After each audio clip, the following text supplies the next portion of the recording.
A different question about South Korea. There are reports that you are personally negotiating with President Moon the terms of reduction of U.S. forces on the Korean Peninsula, and that there are 4 scenarios involved. Can you confirm that? And if so, what is your desired outcome? Well, I think that South Korea had a great talk with President Moon. He's a friend of mine. I congratulate him. A wonderful election victory. I was very happy about that. He was, as you know, just recently. We are negotiating for President Moon and for South Korea to help us monetarily, because we, as you know, we have 32,000 soldiers there. That varies from 28 to 32,000 in South Korea. And we think that before I came aboard, they paid very little, if anything.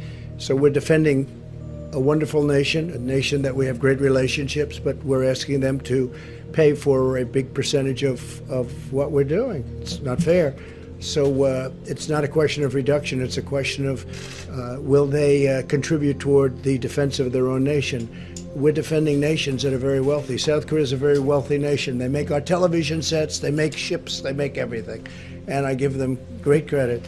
We've been defending them for many, many decades, as you know, many, over 8 decades. And I've gone to them in the past.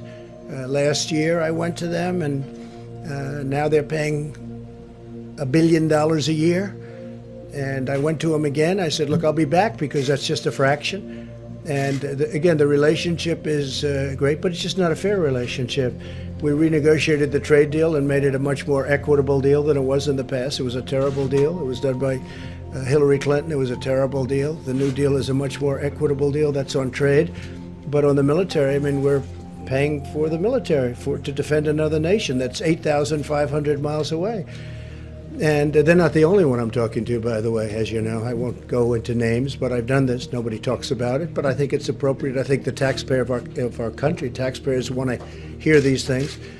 And so now they've offered us a certain amount of money, and I've rejected it. I just said, it's just, look, you know, we're doing a tremendous service. We have a wonderful feeling and a wonderful relationship with each other, but we have to be treated equitably and fairly. And so that's where it is right now. And what's going to happen, I can't tell you, but we'll find out fairly soon. But I congratulate the president, who's a friend of mine. I congratulate President Moon on having a terrific victory. Please.